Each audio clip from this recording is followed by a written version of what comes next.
Oh shit, already. Oh wow, I forgot even Fate did this. Okay, before I continue, I need to see. Okay, it's streaming. I'm gonna mute my mute my computer.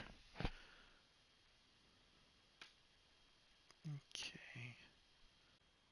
Whoa.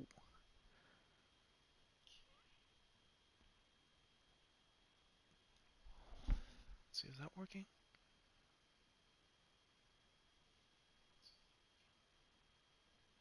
Okay. Don't know how the audio is gonna be. That's the worrisome part. Oh well.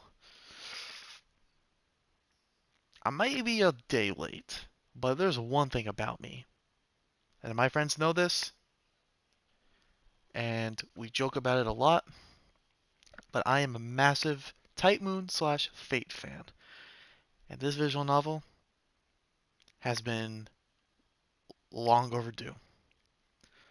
This is Mahoutsukai no Yoru, otherwise known as Witch on the Holy Night.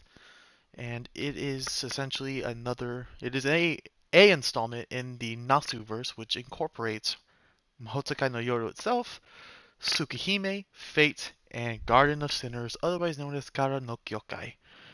And this is the first visual novel that has been localized for English release. And that makes me so happy. Now, for the next few playthroughs of this, and I know I am also streaming Midnight Suns, I will try and balance that, and I just put more workload on me since I just download like 50 other games. But I will focus on these the most, possibly this one. Going forward, I will be wherever there are no voiceovers, I will voice over what is available, and anything that is voice acted, I will let it play out and continue on. Without further ado, let's enjoy the story. It was a winter's day, 8 years prior when it happened. That solemn morning when she understood the value of life for the very first time.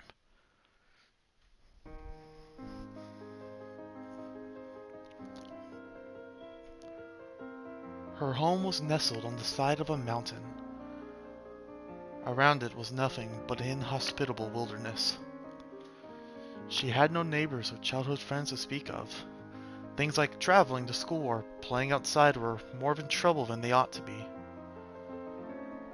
Damn, this music!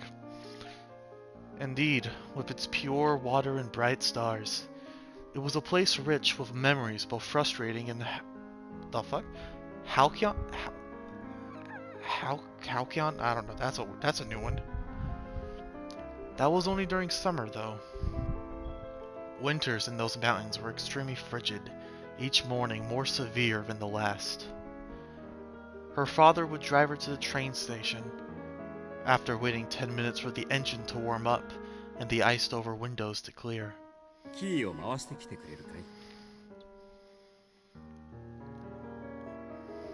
Her father would savor his morning coffee, leaving her to venture outside. Okay, piano! Her father would savor his morning coffee, leaving her to venture outside and rev the engine.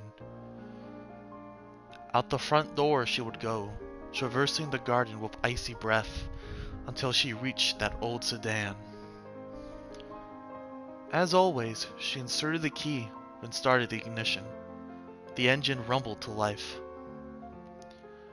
Just as she proudly finished that humble task she'd done so many times before.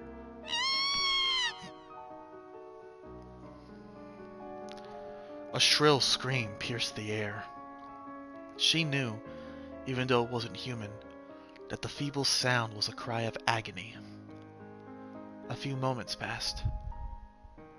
Her father came out and opened the hood of the car. Creaking fan belts. Oh, shit. A monstrous looking, and please don't tell me those cats are dead. And something that didn't belong. There was a cat A mother by the looks of it, and her 2 kittens. The 3 cats had been huddling for warmth in the engine's compartment. The mother cat was missing its head. What? What? One of the kittens had been mangled beyond recognition by the engine belts and surely died instantly.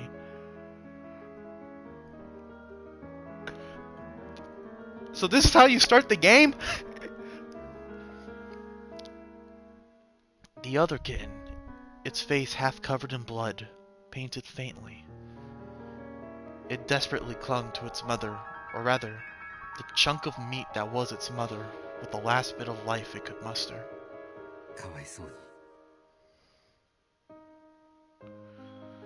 Her father lamented their plight. The previous night had been especially cold.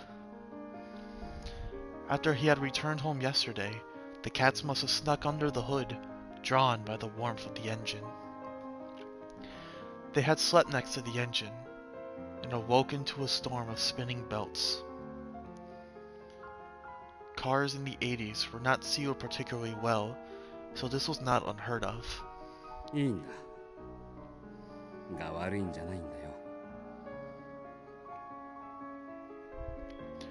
Her father's voice seemed distant.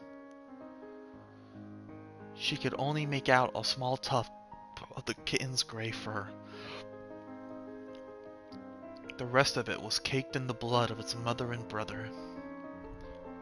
I can see its skull. The fragile life of a speckled kitten. Trembling and possibly blind, it continued to nuzzle against its dead mother's chest.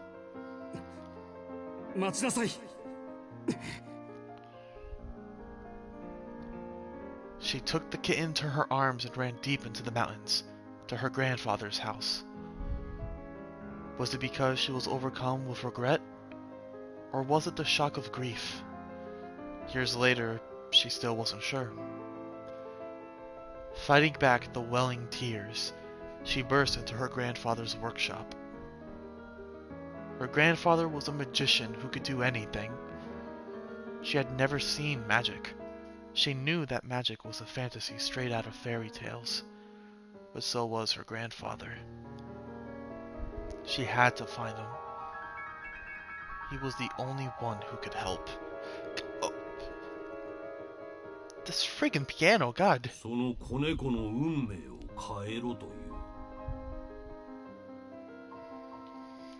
The cave-dwelling magician said indifferently.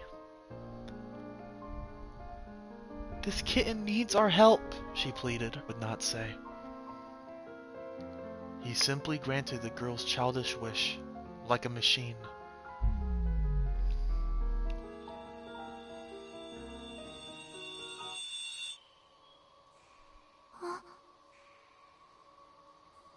The girl said. Before she knew it, however, she was holding a tiny corpse in her hands. Its fur was cold. The warmth of life had left its body. The tears she had fought so hard to hold back poured from her eyes. Regret spread through her chest like an endless gray sky. What had just occurred? The last 10 minutes were a total blank. Who she met? When she had known, it was all as if it never happened. The only thing she was sure of was that life, once extinguished, can never return.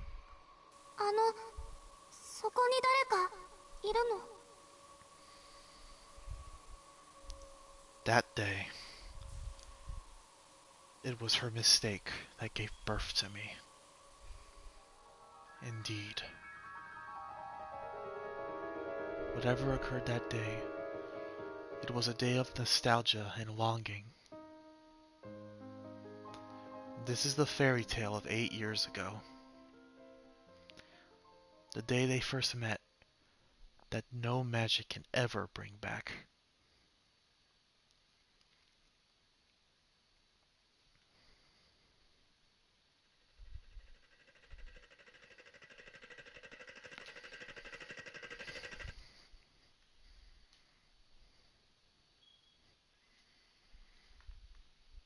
arrogant, greedy, and able only to destroy. I must be a wolf.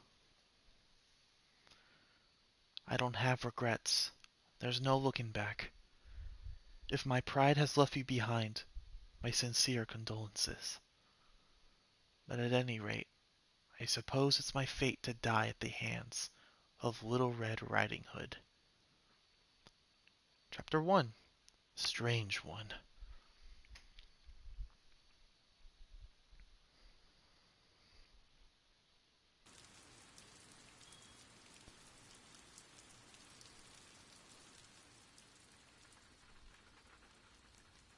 It was a quiet morning. From her bed, she could see the sky was an ashen, watercolor gray. The thermometer displayed 43 degrees Fahrenheit, a rather unforgiving temperature for November. Her stomach woke her up with a growl, pathetically reminding her that she had completely missed breakfast. But lazy mornings like today's were, for her, a blessing. It was already well past 8 in the morning. On any ordinary weekday, tardiness would be unavoidable, but today, classes were canceled in commemoration of the school's anniversary. Gratefully, she had every intention of taking it easy for the first time in ages. Outside the window was a gloomy gray, and it reminded her more of evening than morning. It wasn't a pleasant morning by any stretch of the imagination. But having been up all night until just 3 hours ago, she couldn't care less about the weather outside. All she cared about was more sleep. As long as she could spend her morning in bed, what was happening outside was of no concern to her. She shut the curtains. Ooh, is that guitar? Then closed her eyes and tried to let sleep reclaim her. せめてあと2時間ぐらいは凡庸な夢を見ていられますように。Blissful slumber found her soon enough. Her consciousness faded. However, yep, everybody's worst nightmare when trying to sleep. Her simple request would be mercilessly refused.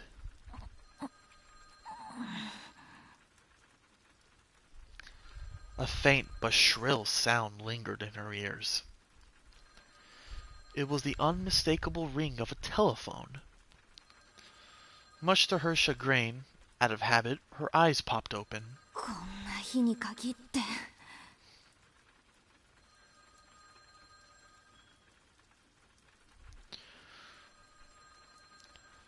The telephone was situated in the foyer on the first floor.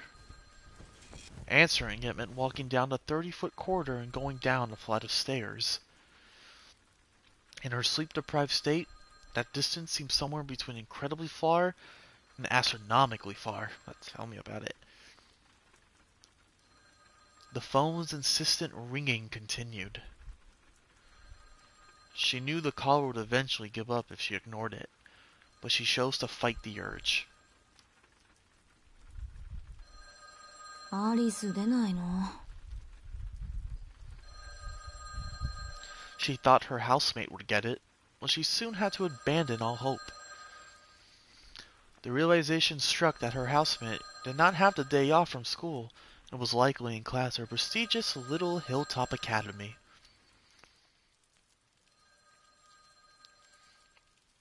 The caller proved that もうせっかくの安眠を。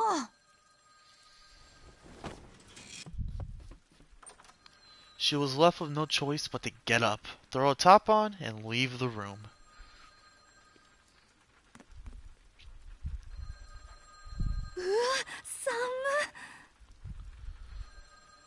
She rubbed her hands together to warm her numb fingers. The mansion's heating system was inadequate, to say the least, which meant that winter was the very worst of uninvited guests. Never more so than on a dreary morning as this, when one didn't need to use a thermometer to know how cold it was. The mansion sat in the mountains and was surrounded by dense forest. Winter always arrived here first, before moving on to nearby towns. The robotic ring of the telephone reverberated throughout the long hallway. The mansion's furnishing layer did splendid. Coupled with the dreary morning, it could have passed for a haunted house. ま、幽霊屋敷そのものだけど、だいたい2人で住むには広すぎるのよ、この家は。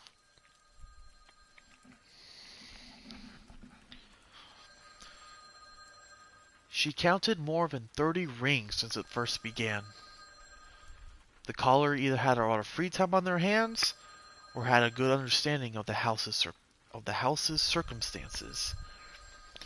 She had a strong hunch that it was the latter. The window above looked out onto a gloomy sky. She hastened to catch the unrelenting ring in the act as soon as possible. Though she had a feeling that her happy morning might come to a close the moment she caught it. It was here that a series of incidents began. Apologies for the lack of romance to this tale. For whether it be objectively true or merely supposition, it is always from a gloomy and unassuming beginnings that extraordinary events are set into motion.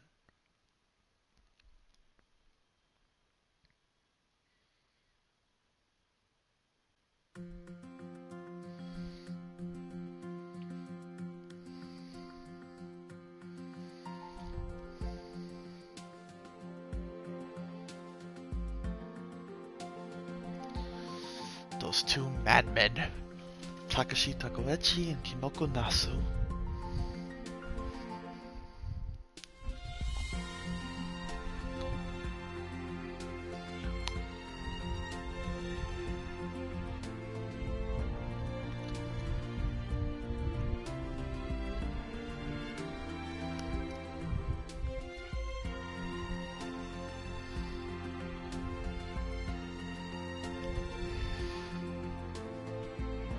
Oh, it's a different artist, not Takashi Takoechi.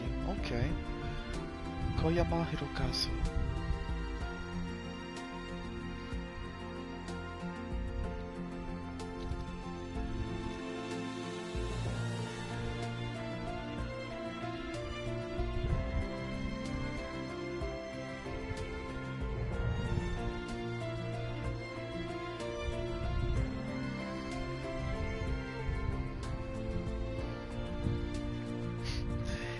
Hideyuki Fukasawa.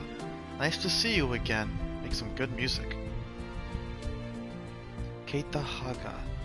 That's new.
1 second. Gotta do something real quick on my phone.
Alright, I am back.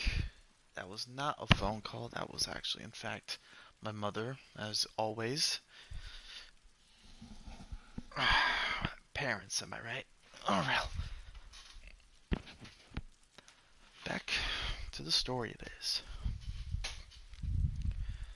The rain had subsided somewhat by the time she reached the school gate. Sunlight seemed to be playing peekaboo behind the clouds in the distance. It looked like it might be cleared up by early afternoon.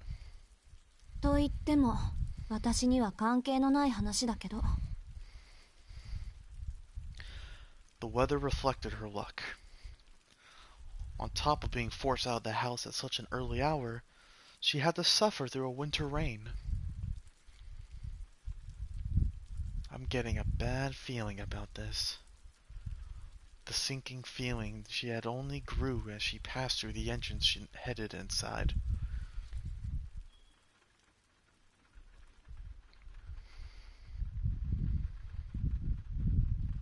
She didn't encounter any other students along the way, nor did she see anyone taking part in club activities either.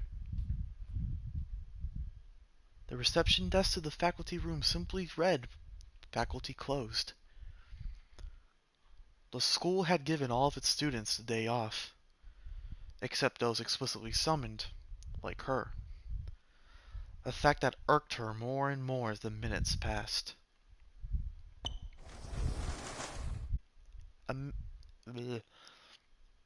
Amicable, yet cunning air. The mild-mannered image of this mid-twenties man presented clashed with the cigarette he smoked. Wait, hold up, what? He didn't appear to have noticed her yet. Yamashiro-sensei. She closed the door with a bang. Showing no response to the sudden sound, Mr. Yamashiro lifted his head. I need to hear his name again. Yeah. Ohayo, Aozaki-kun. Youken wa kiite iru kana? You're a teacher? Bro, what the hell? I know they said mid-20s, but damn. はい。1時間前に自宅で、事前に何の相談もなく。Having graduated from this high school himself, Mr. Yamashiro was not much older than the rest of the students. For that reason, the students preferred him over the other teachers. That sentence has a double meaning if you know what I'm talking about. He always had something interesting to talk about and kept conversations casual. In fact, he seemed more like an older student than a teacher, but she unfortunately didn't share her fellow students' fondness for him. She was the opinion that teachers should come across as more austere, like an iron fist that could inspire both love and hate in equal measure, not a buddy to joke and pal around with. Is it too wrong to, want a bit of both? He was the exact opposite of how she felt a teacher should be. It was only natural that her manner towards him would be forced and unfriendly. Not that she'd ever been wired to make friendly small talk. 今日もご機嫌斜めみたいだね、君は。それは先生の気のせいです。今日だけ特別という話ではありませんから。The matter-of-fact answer perfectly matched the displeasure displayed on her face. Her bad mood from having to get up early and the tiredness from staying up late must have collectively made her look positively adversarial. そうならいいんだけどね。彼にはそう辛く当たらないでくれよ。僕らじゃ正直どう扱っていいかわからないところもあるし。先生、その件ですけど、私まだ詳しい話を聞かされていないのですが。As Mr. Yamashiro met her piercing eyes, he finally understood the reason behind her tone and slowly put out a cigarette. Wait, hold on. Mid-20s, smoking, in the school. Is that illegal in Japan? Is that illegal? 電話じゃあなんて聞いたの？ Let's start at the beginning. What did I tell you over the... Oh, wait a second. I'm an idiot. 転入生の紹介をするとだけです。理由も脈絡もない説明でした。Transfer student. Let me guess. Is he gonna sit by the window? That's like a staple in Titan these days. Or just anime in general. Gotta fix something.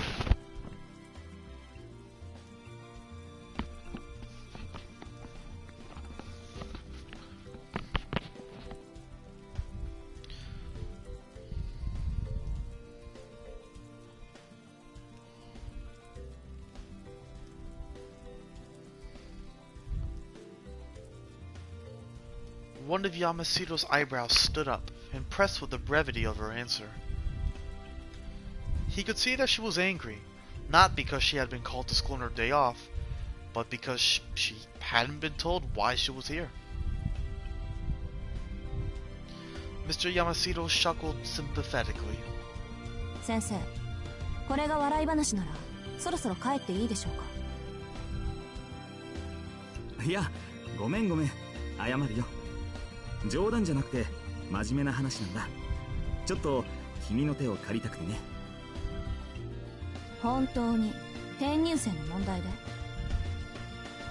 うん、訳ありというか難しいというか。彼宗十郎君というんだけど、ちょっといろいろとずれていてね。僕らが案内してあげるより同世代の君の方が適任だと思ったんだ。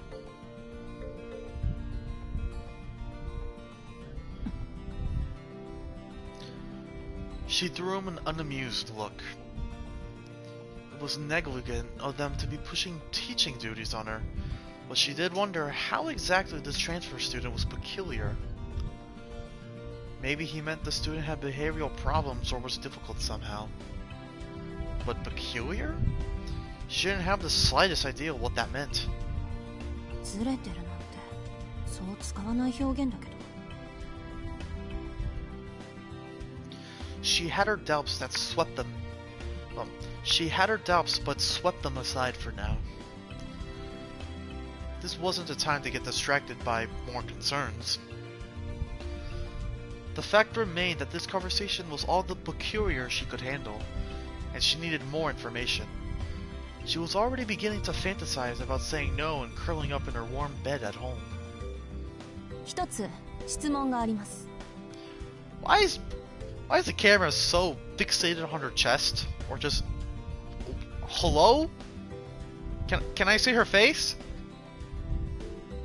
何？あ、学年は君と同じ2年生だよ。性格は落ち着きがあって人の話をよく聞くタイプ。裏を返せば覇気がないとも取れるけど、それならそれで付き合いやすいだろ。青崎くんとはクラスは違うけど、きっと仲良くな。そういったことは本人から直接聞きますし、測ります。そうではなく、なぜ私なんでしょうか。Though her tone was still stern, it was clear that she was willing to cooperate. She had decided to put her feelings of dissatisfaction aside and focus on the task at hand. Forcing herself to act empathetic in spite of her self-absorbed nature was something she was used to. Paradoxically,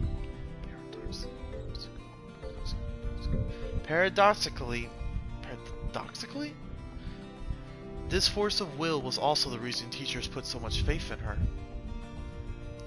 To a point. Uh-oh. It's like arguing with but. At times, that strength shattered expectation, and on those occasions they were left with no choice but to treat it like a natural disaster and weather it until it passed. That was how Mr. Yamashiro had come to deal with her as over the past year. もう一度だけ聞きます、山城先生。Oh, so you're saying like Yamashiro? Yamashiro? I'll just say Yamashiro. それで、なぜ私なんでしょうか。Pressured by a question without a clear yes or no answer, he answered. それはね。別に青崎くんが先生方に敬遠されているのと同じぐらい信頼されていて、学校のためなら教師も生徒も一緒くたに切って捨てる鉄の生徒会長だからじゃないよ。What you trying to do? Suck up to her in a way? それ以外にこんな呼びつけを受ける理由はないと思いますけど。Her eyes did nothing to hide her disbelief as she glared at him. Strength far beyond that of an ordinary 17-year-old girl, coupled with the youthful beauty of one. Strength far beyond that of an ordinary 17-year-old girl, coupled with the youthful beauty of one. Mr. Yamashiro let slip a genuine smile, admiring the miraculous balance of qualities. いや、責務だけでいいなら僕がやってるさ。この人選に関しちゃ教師や生徒会長といった役職も関係ないよ。なんていうかこんな頼みを損得抜きで聞いてくれるのは君だけだと思ってね。適任ですからと強く推薦したわけ。言ったろ、僕にはともかく彼には笑顔でって。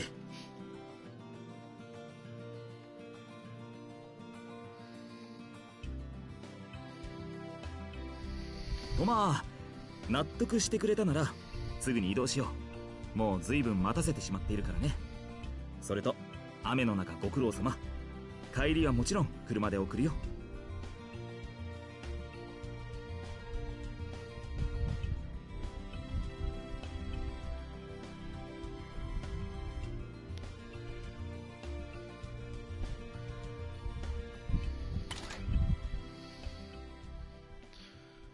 Mr. Yamashiro stood up gracefully.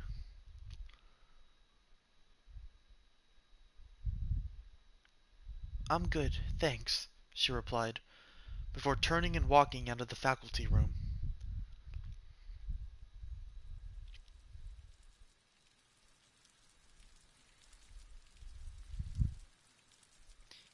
He had been waiting for about an hour. While he did, the rain shower lightened into a drizzle. His mind wandered as he listened to the sound of the raindrops.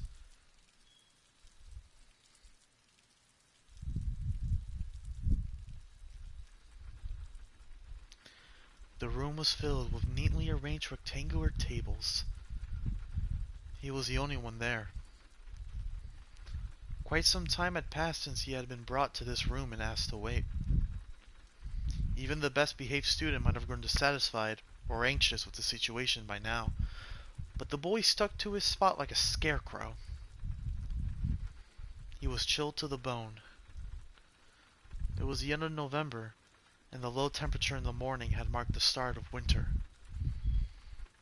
The room was not much warmer.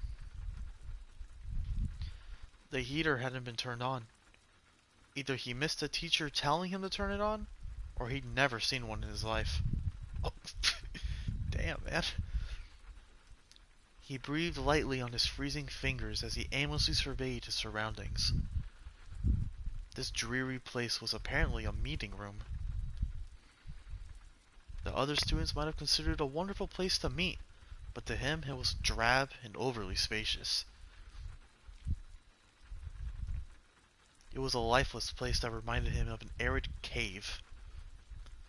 Stuck in this cold room, with absolutely nothing to do, his mind turned to what they wanted to discuss.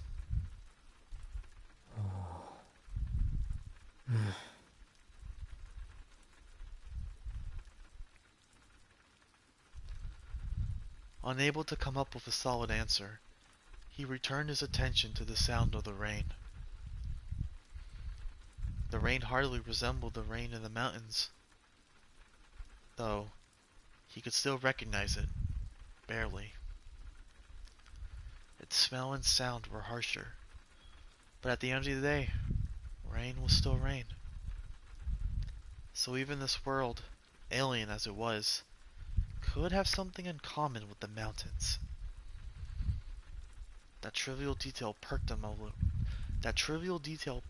a little.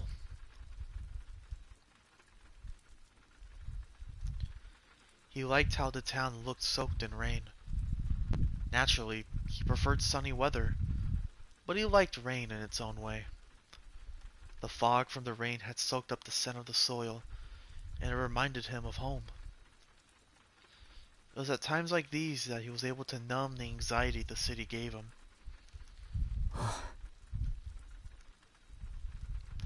But then he let out a discouraged sigh. How pathetic. He'd already been here 2 weeks and thoughts of his hometown still made him sad. Perhaps feeling that he was being unfair to his new life, he composed himself and continued to wait patiently. As if having a passion for distractions, his attention returned to the sound of the rain once more. Waiting like this didn't seem to be particularly hard for him. He quietly endured the numbing cold and the hour alone with calm, deep breaths. As the saying goes, good things come to those who wait. a strong point of his or not, he was astonishingly patient. It was certainly helping him out in this moment.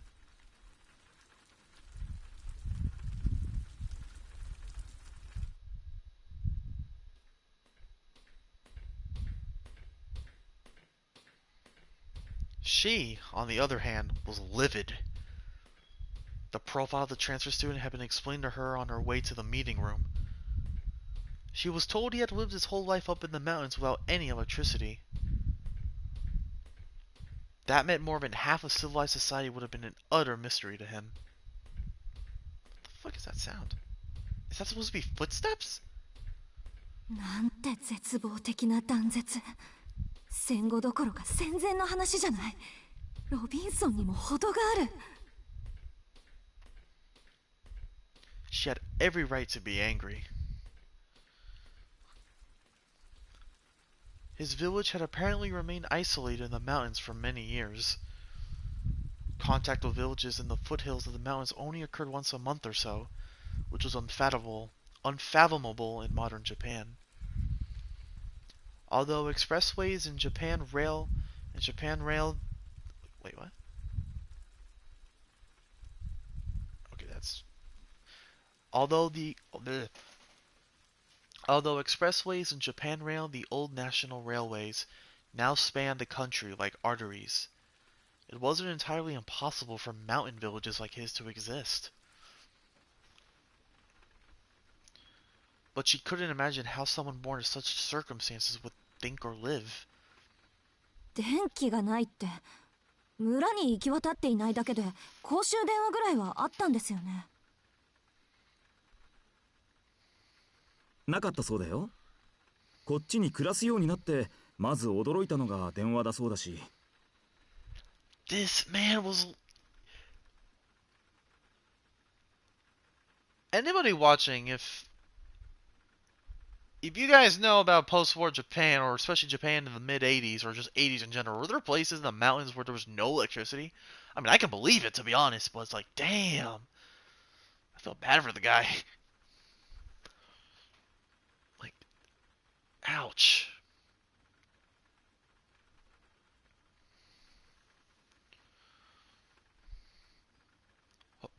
Ooh, excuse me. Gotta check something real quick.「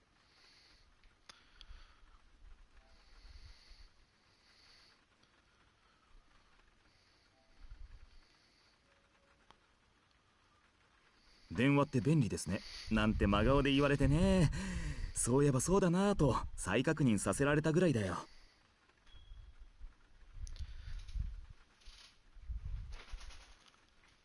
She shot a sidelong glare his way as he laughed. It seemed that the naivety of the country boy had cheered up Mr. Yamashiro a bit. 駐在もいないってことか。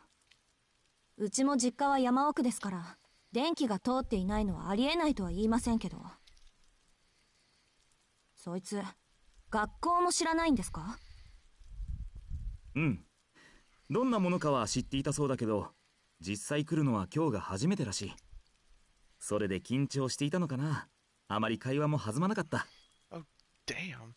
Was he homeschooled at least? ああいうのも野生児っていうのかな。狼に育てられた狼少年みたいな。あ、いや、探検隊の話だね。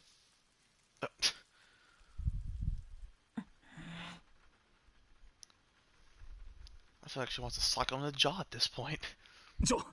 怖いな、青崎くん。冗談だって。そう睨まないでくれ。大丈夫。話してみた感じ、おとなしい子だったから。なんていうか、言葉の通じない小動物みたいな感じ？ A cute little animal that doesn't speak human. Bro, that sounds... Dude, that sounds weird. That sounds really 山城先生、その例え気休めになってませんから。 Yeah, no, they're not helping, thank you. As she gave her blunt reply, she tried to simulate in her mind what life without electricity would be like, but the thought of it took her sour mood from bad to worse. After all, it was a world she had never known. She could understand why the teachers had given up. She, too, wanted to give up and return to her warm bed, but her good-for-nothing pride was holding her hostage. Not only did the teachers believe she was up to the task, but she also believed she could do it. It wasn't that easy to go back on her word, no matter how bad things looked after the fact. She walked along the hallway, the rain pattering in the background. The meeting room was already in sight. With a furrowed brow, she fixed her long hair in anticipation of meeting the unknown stranger within. Her elegant strides were like those of a confident general going into battle.